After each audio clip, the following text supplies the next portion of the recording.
کون جانتا تھا حضرت بشر حافظ جو شراب خانے میں مست رہا کرتے تھے ایک کاغذ کے ٹکڑے کی ادب سے امام الاولیاء سردار الاولیاء بنا دیا جائے.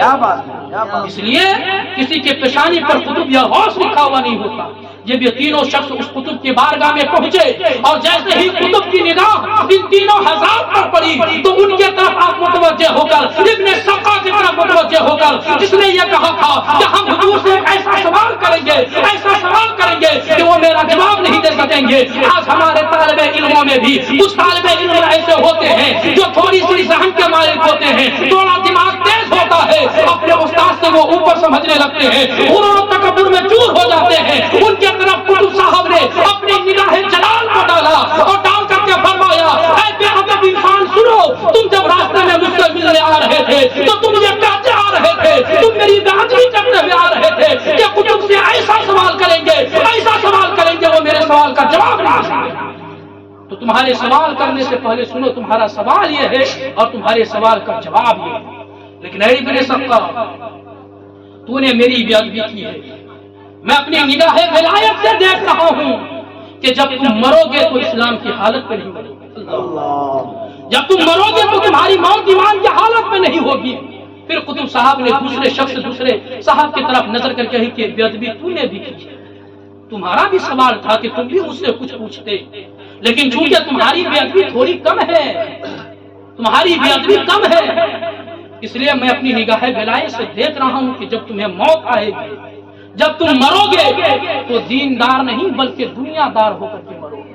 اور پھر باری آتی ہے ہمارے غوث العظم شیخ عبد القادر جیلانی کی طرف. قطب صاحب کی جیسے ہی نگاہ حضرت غوث پاک پر پڑتی ہے, مسکرا جاتے ہیں, سینے سے لگاتے ہیں اور لگا کر کے کہتے ہیں, اے شہزادے, تو نے میری عزت کی ہے, میرا ادب کیا ہے, اور تو نے یہ کہا ہے میری کیا اوقات ہے, میری کیا حیثیت ہے کہ اللہ کے ولیوں سے ہم سوال کریں, اس سے کچھ پوچھے. اے قادر جیلانی, اے شیخ سنو, میں اپنی نگاہ ولایت سے دیکھ رہا ہوں, تمہاری حیثیت تو وہ ہوگی, تمہارا مقام تو وہ ہوگا, تمہاری قدر تو وہ ہوگی. اللہ رب العزت تمہیں ایک دن ایسا دکھائے گا کہ بغداد کی مقدس سرزمین پر, بغداد کی جامع مسجد کے منبر پر بیٹھ کر کے تم یہ اعلان کرو گے, میرا یہ قدم اللہ کے تمام ولیوں کے قدموں پر. اللہ, پھر وہ دن آیا, تینوں ساتھیوں نے پڑھا, تینوں نے علم حاصل کی اور اپنے وقت کے جلیل القدر عالم. ایسا نہیں کہ وہ عالم نہیں ہوئے, جلیل القدر عالم. ابن سقا جس نے بڑی بے ادبی کی تھی, وہ اتنا بڑا عالم ہوا کہ وہ بغداد کا مناظر بن گیا, اہل سنت کا مناظر بن گیا. تو بادشاہ بغداد نے اسے اپنے دربار میں رکھنے لگا. وہ اتنا بڑا عالم ہوا, کتنا عزیز ہوا بادشاہ وقت کا کہ اپنے دربار میں ان کو رکھنے لگا, اور پھر اپنے دربار سے اپنا سفیر بنا کر کے, اہل سنت کا مناظر بنا کر کے ملک شام اور ملک روم کی طرف مناظرہ کرنے کے لیے بھیجا. اور ملک شام اور ملک روم کی طرف یہ مناظرہ کرنے گئے. جب ملک شام اور ملک روم کی طرف یہ مناظرہ کرنے کے لیے گئے اور وہاں انہوں نے عیسائی سے اور نصرانیوں سے مناظرہ بھی کی, مناظرہ کو جیتا بھی, اور اس میں علم کا اور ان کے نام کا اتنا چرچا ہوا کہ ملک شام اور ملک روم کے لوگ اور علماء ان کے طرف متوجہ ہونے لگے, ان کے ہاتھوں کو چومنے لگے, ان کے پاؤں کو چومنے لگے. ہر طرف پورے ملک روم اور شام میں ان کے نام کا ڈنکا بجا. لیکن ایک دن وہ بھی آیا, ایک دن ایسا آیا کہ ملک شام یا ملک روم کے پادری کے ایک خوبصورت بیٹی پر اس کی نظر پڑی. اللہ, ایک حسین و جمیل بیٹی پر اس کی نظر پڑی. خوبصورت میں وہ پریوں کا ملکہ تھا, اور جیسے ہی اس پر نظر پڑی اپنا دل ہار بیٹھا اور اس سے بے انتہا محبت کرنے لگا, اور فوراً اس کے باپ پادری سے اس سے نکاح کرنے کی خواہش ظاہر کری. تو عیسائی پادری اور اس کی بیٹی نے ایک شرط رکھی کہ آپ کے نکاح میں میں ضرور آؤں گا, میرا باپ آپ کے نکاح میں ضرور مجھے دے گا, لیکن میری ایک شرط ہے, جب تم اس شرط کو پوری کر دو گے تو میں آپ کی نکاح میں آ جاؤں گا. اس ابن سقا نے کہا کہ تمہاری شرط میری سر آنکھوں پر. عیسائی ہے, ایمان لٹنے کے اس کے تو ایک ہی بہانے ہوتے ہیں. اس نے کہا کہ میری ایک ہی شرط یہ ہے کہ تم اپنے مذہب کو چھوڑ کر کے میرے مذہب عیسائی مذہب کو اختیار کر لو, میں تم سے شادی کر لوں. انہوں نے مذہب اسلام کو چھوڑ دیا. اتنا بڑا عالم، اتنا بڑا مناظر جس کے نام کے ڈنکے بجا کرتے تھے، ایک لڑکی، عیسائی لڑکی کے خاطر اس نے اپنا مذہب چینج کر دیا، مذہب بدل دیا، اور وہ دن آیا کہ قطب صاحب کی بات سچ ہوئی، اس اللہ والے کی بات سچ ہوئی، لوگوں نے دیکھا کہ اس کی موت جب ہوئی تو عیسائی کی حالت میں تھی، اور وہ انسان ابن سکا بڑا خوبصورت انسان تھا، بڑا حسین و جمیل انسان تھا، لیکن جب مرا تو وہ سخت سیاہ اور کالا ہو کر کے مرا، اور جب مرا تب اس کے ملک شام اور کل ملک روم میں اس کے نام و نشان نہیں تھا، اس کے نام کا چرچا بھی کہیں نہ تھا، اور عیسائیت کی حالت میں اس کی موت ہوئی۔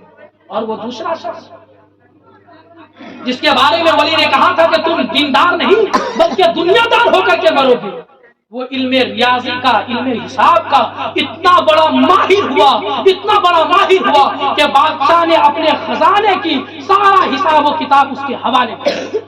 علم حساب کا، علم ریاضی کا بہت بڑا عالم ہوا، وہ بادشاہ کے پاس رہتا، درہم و دینار کو گنتا، اس کے حساب و کتاب کرتا، یہاں تک کہ جب اس کی موت آئی تو پھر وہی حساب و کتاب اور درہم و دینار کو گنتے ہوئے موت آئی۔ پھر میرے غوث کی باری آئی، دنیا نے دیکھا اس قطب کے ادب اور ان کی دعا نے کہ بغداد کی جامع مسجد سے میرے غوث نے یہ اعلان کیا کہ میرا یہ قدم اللہ کے تمام ولیوں کی گردن پر ہے۔ یہ تو ہے ادب، یہ ہے ادب۔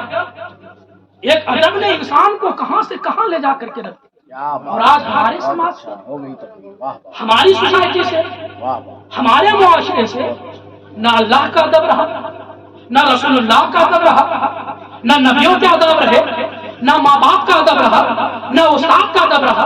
ارے استاد جنہوں نے اپنے خون جگر کو اور اپنی ساری محنتوں سے ایک شاگرد کو پروان چڑھاتا ہے، ایک شاگرد کو بادشاہ بناتا ہے، پھر وہ شاگرد اپنے استاد سے بغاوت کر جائے، اپنے استاد سے منہ پھیر لے، اور اپنے استاد اور اپنے مربی اور اپنے کرم فرما کے سیرت میں اور ان کی صورت میں اور ان کی طاقت و طہارت اس کی زندگی میں کیڑے نکالنے لگ جائے، پھر اس سے بڑا بدنصیب انسان کون ہو سکتا ہے؟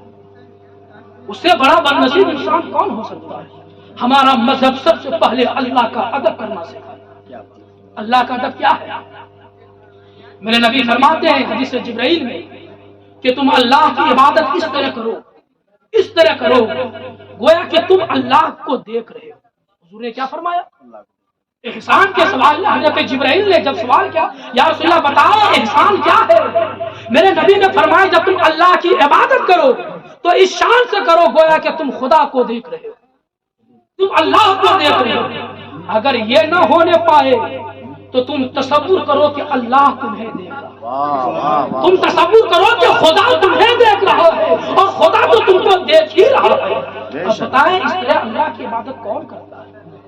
آج ہماری حالت تو یہ ہو گئی کہ اذان سنتے ہی مسجد کی چوکھٹ سے ہم اپنے گھر کا راستہ لے لیتے ہیں، اذان سنتے ہی ہم مسجد کے دور مسجد سے دور چلے جاتے ہیں، اذان سنتے ہی ہم اپنے کمبل کو اوڑھ کر نیند کے آغوش میں آ جاتے ہیں۔ اور حضور نے کیا فرمایا؟ اللہ کا ادب۔ یہ عبادت کیا ہے؟ یہ عبادت کیا ہے؟ یہ اللہ کا ادب ہے، اللہ کا ادب ہے۔ ایک واقعہ میں صرف سناؤں، اللہ کا ادب کس طرح کرنا چاہیے۔ طبیب القلوب کے حوالے سے خواجہ علی دقاق سے کسی نے پوچھا کہ اللہ کی عبادت کس طرح کرنی چاہیے، اللہ کے بارگاہ میں کتنا ادب کے ساتھ کھڑا ہونا چاہیے، تو حضرت خواجہ علی دقاق رحمت اللہ علیہ فرماتے ہیں کہ جب خدا کی بارگاہ میں کوئی بندہ کھڑا ہو عبادت کی غرض سے، نماز کی غرض سے، تو اس کو اتنا مؤدب ہونا چاہیے، اتنا مؤدب ہونا چاہیے جتنا ایاز غلام حضرت محمود سلطان غزنوی کی بارگاہ میں کھڑا ہوا کرتا۔ پھر اس نے ایک واقعہ سنایا کہ ایک دن حضرت ایاز سلطان محمود غزنوی علیہ رحمۃ رضوان کی بارگاہ میں کھڑا تھا اور اچانک اس نے اپنے جوتے کو ہل کر دیا۔ بادشاہ کی نظر جیسے ہی اس پر پڑی وہ سمجھ گئے کہ آج تک اس میرے غلام ایاز سے کوئی بے ادبی نہ ہوئی ہے، جب میرے پاس یہ کھڑا ہوتا ہے کہ اس کے دامن بھی نہیں ہلتے ہیں، لیکن پہلی بار یہ بے ادبی میں دیکھ رہا ہوں کہ میرے بارگاہ میں کھڑا ہو کر کے اس نے جوتے کو ہل کر دیا۔ وہ اپنی علم فراست سے سمجھ گیا ضرور کوئی بات۔ اسی میں حضرت سلطان محمود حکم دیتے ایاز باہر جاؤ، ایاز باہر چلے جاتے ہیں۔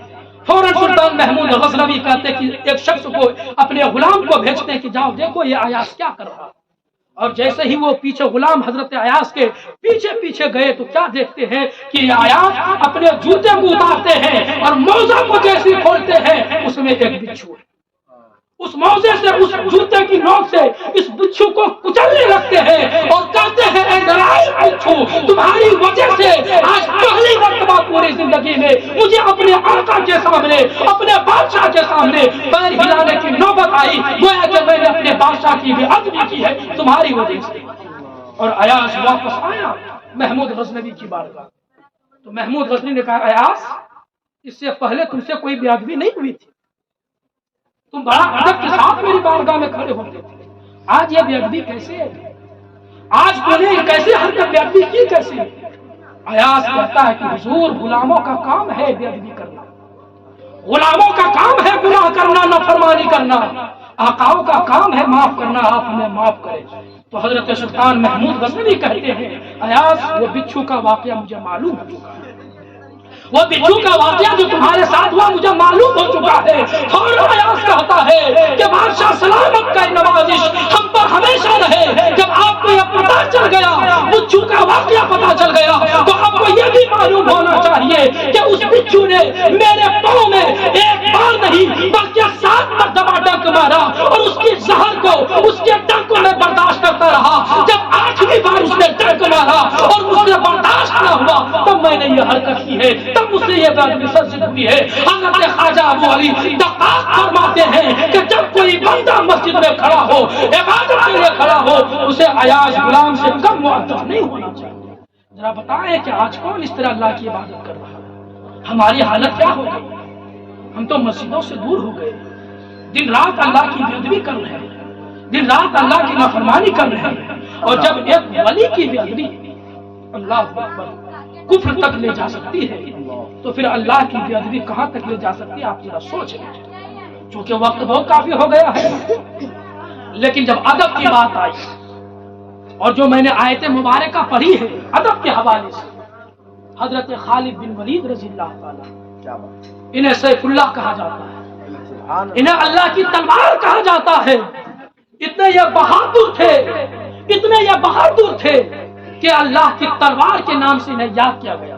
اور صرف اسلام لانے سے پہلے نہیں, اسلام لانے کے بعد نہیں, بلکہ اسلام لانے سے پہلے بھی ان کی بہادری اور ان کی شجاعت کا چرچا ہوا کرتا تھا. جنگ احد میں مسلمانوں کو جو مصیبت آئی, جو دقت و دشواری کا سامنا کرنا پڑا ہے, وہ کسی اور کی وجہ سے نہیں بلکہ خالد ابن ولید کی وجہ سے, خالد ابن ولید کی وجہ سے. اسلام ابھی نہیں لائے تھے, اسلام نہیں لایا. جنگ احد میں کفار کی طرف سے شریک تھے. جس پہاڑ پر اللہ کے رسول نے حکم دیا تھا مسلمانوں کو کہ جب تک صحابہ کرام کو جب تک میں حکم نہ دے دوں وہاں سے تیزے سے اترنا نہیں. بعض لوگ خطا اجتہادی ان سے ہوا تھا, یہ سوچے تھے کہ شاید جنگ ختم ہو گئی ہے, مال غنیمت کے حصول کے لیے صحابہ پہاڑ سے اتر گئے تھے. اسی کا موقع خالد ابن ولید نے اٹھایا تھا اور اتنے حملے کیے تھے, اتنے حملے کیے تھے, اتنی تلوار انہوں نے چلائی تھی جنگ احد میں کہ مسلمانوں کو کافی 70 صحابہ شہید ہوئے. وہ حضور نبی پاک صلی اللہ علیہ وسلم کے دندان مبارک بھی غزوہ احد میں شہید ہوئے. لیکن جب یہ ایمان لائے صلح حدیبیہ کے بعد, اور صلح حدیبیہ یہ ایک ایسی صلح تھی کہ عرب کے بڑے بڑے سورماؤں نے اس صلح میں ایمان لایا. اسی کے بعد حضرت خالد بن ولید رضی اللہ تعالیٰ عنہ ایمان لاتے ہیں. اور ایمان لانے کے بعد پہلی جنگ موتا میں یہ شریک ہوئے. جنگ موتا میں شریک, اور جنگ موتا یہ پیش کیسے آ رہی, بس یہی ختم ہے, اسی پر میں ختم ہوں. اسی بات ہے حضرت خالد بن ولید جنگ موتا میں شریک ہوئے تو حضور نبی کریم صلی اللہ علیہ وسلم نے شرجیل نامی بصرہ کے حاکم کے طرف اپنا ایک سفیر بھیجا, اپنا ایک قاصد بھیجا تھا کہ شرجیل نامی بصرہ کے والی کے پاس اسلام کی دعوت لے کر کے جاؤ. اور اس زمانے میں جب کوئی قاصد کسی کے بارگاہ میں پہنچتا تھا, چاہے وہ اسلام کی طرف سے ہو یا کافر کی طرف سے ہو, کسی کی بھی طرف سے ہو, تو اس قاصد کی بڑی تعظیم کی جاتی تھی, بہت ہی ادب کیا جاتا تھا. قاصد کو کوئی تکلیف نہیں پہنچتی تھی, نہیں اسے تکلیف پہنچائی جاتی تھی. لیکن شرجیل والی بصرہ نے حضور نبی پاک صلی اللہ علیہ وسلم نے جو اپنا سفیر، اپنا پیغام رسالت و نبوت اور اللہ کے دین کو لے کر کے والی بصرہ کی طرف بھیجا تھا، انہوں نے اس کو قتل کر دیا، اس کی عزت نہ کی اور شرجیل نے اس کو قتل کروا دیا۔ اور جب حضور کو اپنے سفیر کے قتل کی خبر ملی تو حضور بہت رنجیدہ ہوا، بہت افسوس ہوا آپ کو، اور اس وقت آپ عیسائی اور نصرانیوں کے بڑھتے ہوئے غلغلے اور بڑھتے ہوئے دبدبے کو سدھارنے کی کوشش کر رہے تھے۔ جب معاملہ کچھ ٹھنڈا ہو گیا تو اللہ کے رسول صلی اللہ علیہ وسلم نے 30,000 صحابہ کرام کی فوج کے ایک دستہ کو تیار کر کے جنگ موتا پہ روانہ کیا اور حکم دیا کہ اس جنگ کے سپہ سالار حضرت زید بن حارث ہوں گے، جب یہ شہید ہو جائے تو اس جنگ کے سپہ سالار حضرت جعفر بن طیار ہوں گے، جب یہ شہید ہو جائے تو اس جنگ کے سپہ سالار حضرت عبداللہ ابن رواحہ ہوں گے۔ یہ کہہ کر کے حضور نے اس دستہ کو، اس مقدس قافلہ کو مدینہ شریف سے کچھ دور ایک جگہ ہے، اس نام کو میں بھول رہا ہوں، اس جگہ پہ لا کر کے حضور نے دعائیں دی اور اس قافلہ کو روانہ کر دیا۔ جب یہ قافلہ موتا کی سرزمین پر پہنچا تو بصرہ کے والی شرجیل نے اپنے بھائی کو 50 گھوڑ سواروں کے ساتھ مسلمان کے دستوں کا جائزہ کے لیے بھیجا۔ جب وہ 50 گھوڑ سوار مسلمان کے دستے کی جائزہ لینے کے لیے آیا تو اسی درمیان ناگہانی جنگ چھڑ گئی اور بصرہ کے جو والی تھے، جو حاکم تھا شرجیل، اس کا بھائی اس میں مارا گیا، اور جب اس کا بھائی اس میں قتل کیا گیا، مارا گیا، تو پھر یہ واپس جب بصرہ پہنچے تو بصرہ کے والی، بصرہ کے حاکم نے بادشاہ قیصر روم کی طرف ایک خط بھیجا اور ایک مدد کے کمن کی درخواست کی۔ قیصر روم نے بصرہ کے والی کے درخواست کو قبول کیا اور 1,00,000 اسلحے، 1,00,000 فوج کو ماں اسلحہ بصرہ کی طرف بھیج جنگ موتا میں بھیج۔ جنگ موتا شروع ہو جاتی۔ جب یہ جنگ شروع ہوئی اول ہی سے صف بندی جو ہوئی تھی اس میں کچھ گڑبڑ تھی۔ اسلام کا جھنڈا، اسلام کا علم حضور کے نصیحت کے مطابق حضرت زید بن حارثہ رضی اللہ تعالی عنہ کے ہاتھ میں تھا اور جنگ شروع ہوئی۔ حضرت زید بن حارثہ شہید ہو گئے۔ پھر یہ علم حضرت جعفر بن طیار نے اٹھائی، یہاں تک کہ لڑائی ہوتی گئی، جنگ ہوتی گئی، حضرت جعفر بن طیار کے دائنا ہاتھ شہید ہو گئے۔ آپ نے اسلام کا جھنڈا بائیں ہاتھ میں لیا، بائنا ہاتھ بھی شہید ہو گیا۔ آپ نے اسلام کا جھنڈا اپنے دونوں پیر کے درمیان میں دبا لیا۔ پھر ایک کافر نے آپ کے کمر پر ایسی تلوار ماری کہ آپ کا کمر ٹوٹ گیا۔ پھر آپ جب بس یہ اسلام کا جھنڈا گرنے لگا، علم زمین پر آنے لگا، فوراً حضرت عبداللہ ابن رواحہ دوڑ کر جاتے ہیں اور اس علم کو اپنے ہاتھ میں اٹھا لیتے ہیں، اس اسلام کے جھنڈے کو اپنے ہاتھ میں اٹھاتے ہیں۔ جنگ ہوتی گئی، گھمسان کی لڑائی ہوتی گئی، یہاں تک کہ حضرت عبداللہ ابن رواحہ بھی شہید ہو جاتے ہیں۔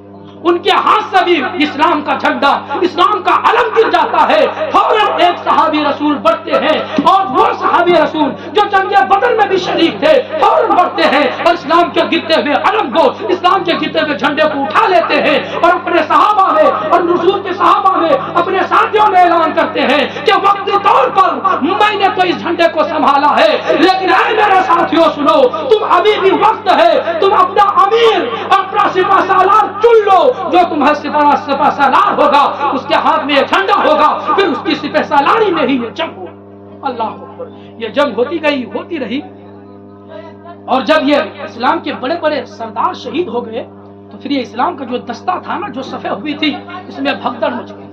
کچھ لوگ گھبرا گئے اور کچھ لوگوں نے مشورہ دیا کہ حضور کو خبر کرو، حضور کی طرف قاصد بھیجو، اگر نبی یہ حکم دے دے کہ جنگ کرو تو جنگ ہوگی، ورنہ اگر کوئی کمک، کوئی مددگار، کوئی سپاہی بھیجیں گے تو پھر ہم اس کا انتظار کریں گے۔ اتنے میں ایک صحابی اٹھتے ہیں اور اٹھ کر عرض کرتے ہیں کہ کیا غیرت ایمانی تمہیں یہ اجازت دیتی ہے؟ تم آئے کس لیے ہو اس جنگ میں؟ اس جنگ میں تم آئے ہو اپنے خون کا نذرانہ پیش کر کے اسلام کے علم کو اونچا کرنے کے لیے۔ تم کس منہ سے حضور کے پاس یہ قاصد بھیج رہے ہو کہ میں یہ جنگ نہیں کر سکتا، میں اپنی ہمت کو ہارنے اور اپنے پست ہمتی کا ثبوت نبی کی بارگاہ میں دیتے ہو؟ سنو، اگر موت اس جنگ میں لکھی ہے، اس زمین پر لکھی ہے، تو موت اسی زمین پر ہوگی۔ اگر ہم جیت گئے تو جیت گئے تو فاتح کہلائیں گے، اگر شہید ہو گئے تو غازی اسلام کہلائیں گے۔ اتنا ساتھ اس کی غیرت ایمانی میں اور جوش پیدا ہوا. سبحان اللہ. اور یہ چیزیں یہ جنگ موتا جس طرح ہو رہی تھی اللہ کے رسول اس کو ٹھیک اسی طرح سے حضور کو جبرائیل کے ذریعے بتا رہا. میرے نبی ادھر میدان مدینہ شریف میں تشریف فرما ہے. صحابہ سے کہتے دیکھو جنگ موتا شروع ہو گئی. جھنڈا زید بن حارثہ نے لیا شہید ہو گئے. پھر جھنڈا حضرت جعفر بن طیار نے لیا وہ بھی شہید ہو گئے. پھر جھنڈا حضرت عبداللہ بن رواحہ نے لیا وہ بھی شہید ہو گئے. اور اتنا کہہ کر کے حضور زار زار ہونے لگے. حضور کے چشمانے مبارک میں آنسو کے سیلاب جاری ہو گئے. اچانک یہ آنسو یہ موتی کے طرف رخسار مبارک پر بہ رہے ہیں کہ میرے نبی مسکرا پڑتے ہیں اور مسکرا کر کے تبسم فرما کر فرماتے ہیں کہ دیکھو دیکھو میں دیکھ رہا ہوں کہ اب جھنڈا حضرت خالد بن ولید نے اٹھایا ہے جو ہے اللہ کی تلوار ہے. اور جیسے ہی جھنڈا حضرت خالد بن ولید نے اٹھایا ہے اللہ نے مسلمانوں کی فتح لکھی ہے. فتح دی. نعرہ تکبیر، نعرہ رسالت، مظہر اسلام، فرسم اسلام. واہ واہ واہ، زندہ باد زندہ باد. رضی اللہ تعالیٰ عنہ نے علم کو اپنے ہاتھ میں لیا اور جب سپہ سالار لوگوں نے حضرت خالد بن ولید کو بنایا اس وقت شام ہو رہی تھی. شام اور شام کے وقت جب جنگ ختم ہوئی دونوں اپنے اپنے خیمے کے طرف بڑھے. خیمے کے طرف بڑھے. کفار بھی اپنے خیمے میں آرام کرنے چلا گیا اور مسلمان کے یا صحابہ کرام بھی اپنے خیمے میں آرام کرنے آئے. تو کفار نے اس وقت دیکھا تھا کہ جنگ میں صفیں ہوتی تھی. میسرہ میمنہ دائنے بائنے ایک صف لگا اور خالد بن ولید کی ذہانت اور اس قدر شجاع و بہادری میں آپ کی نظیر نہیں تھی, آپ کا مثال نہیں تھی. اس قدر شجاع اور بہادر تھی آپ. اور جو جنگ بندی شام میں آپ نے کی تھی صبح میں آپ نے اس کو پلٹ دیا. میسرہ کو میمنہ کی طرف کر دیا اور میمنہ کو میسرہ کی طرف کر دیا اور پھر جنگ شروع ہوئی, لڑائی شروع ہوئی. مورخین لکھتے ہیں کہ جنگ موتا میں حضرت خالد بن ولید رضی اللہ تعالی عنہ نے 1 2 3 نہیں بلکہ 9 تلوار کو توڑ کر کے کفار کے پر جھنڈے اتار دیے ہیں اور جنگ موتا میں اسلام کے جھنڈے کو حضرت خالد بن ولید نے نصب کر دیا. کیا بات ہے, زندہ باد. خالد بن ولید اللہ اللہ ان کے اندر کیا ادب, رسول پاک صلی اللہ علیہ وسلم کا کیا ادب کرتے تھے. یہ ہمیشہ اپنی پگڑی میں حضور نبی پاک صلی اللہ علیہ وسلم کے منہ مبارک کو کھوس کرتے رکھتے. سبحان اللہ. منہ مبارک یعنی حضور کے بالے مبارک. ہمیشہ جس جنگ میں جاتے اپنی پگڑی میں حضور کے منہ مبارک بالے مبارک کو کھوس کے رکھتے اور پھر جنگ کرتے. ایک جنگ میں ایسے ہی آپ پگڑی باندھ کر کے جنگ کر رہے تھے, دوران جنگ آپ کی پگڑی گر گئی. دوران جنگ آپ کی پگڑی گر گئی اور جیسے ہی دوران جنگ آپ کی پگڑی آپ کے سر سے گری آپ نے لڑائی اسی وقت بند کر دیا, لڑنا اسی وقت چھوڑ دیا اور آپ پگڑی کو تلاش کرنے لگے.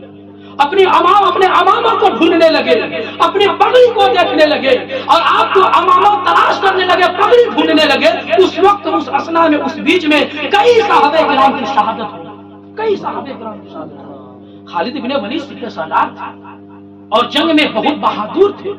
حضرت خالد بن ولید ہمیشہ یہ دعا کرتے تھے کہ مولا ہمیں جب بھی موت آئے جنگ کی میدان میں موت آئے, میں شہادت کی موت مروں. اللہ اکبر. حضرت خالد بن ولید اپنی پگڑی کو تلاش رہے, ڈھونڈ رہے. جب جنگ ختم ہو گئی تو صحابہ کرام نے عرض کیا سپہ سالار جنگ کے دوران آپ کیا تلاش کر رہے تھے؟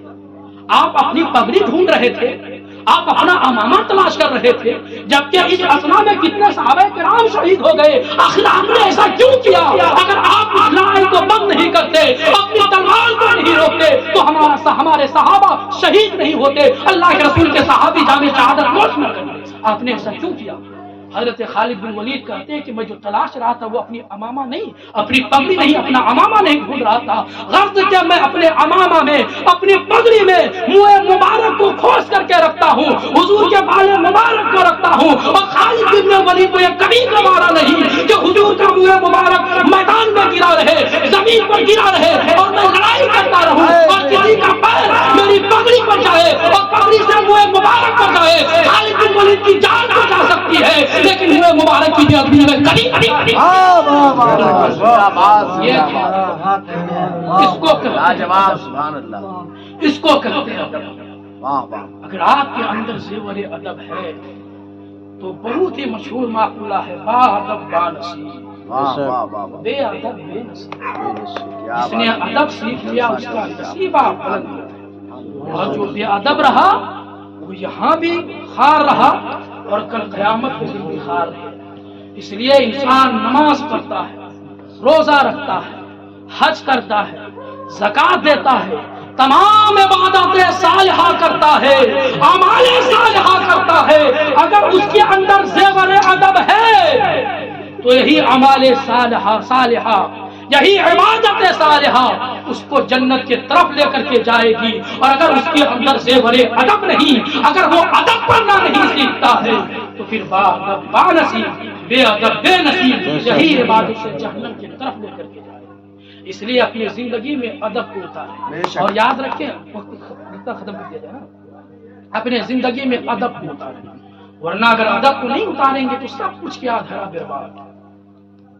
آج ہمارے سماج سے ادب اٹھ گیا، استاد کا ادب، ماں باپ کا ادب، ان تمام چیزوں کا ادب، اور جیسے ہی ہم سے ادب گیا ہماری حالت یہ ہو گئی کہ ہمیں پوچھنے والا کوئی نہیں، ہمیں بھاؤ دینے والا کوئی نہیں۔ وہ قوم جس کے متعلق اللہ رب العزت نے قرآن مقدس میں اعلان فرمایا وَأَنْتُمُ الْأَعْلَوْنَ إِن كُنتُم مُؤْمِنِينَ، آج اس قوم کی کیا حالت ہے؟ بس ڈاکٹر اقبال کسی شعر پر میں اپنی گفتگو ختم کروں گا کہ محمد سے وفا تو نے تو ہم تیرے ہیں، کہ محمد سے وفا تو نے تو ہم تیرے ہیں، یہ جہاں چیز ہے کیا وہ ہو قلم تیرے ہیں، اور محمد کی محبت دین حق کی شرط اول ہے، اسی میں ہو اگر خامی تو سب کچھ نامکمل ہے۔ وآخر دعوانا الحمدللہ رب العالمین، استغفر اللہ ربی من کل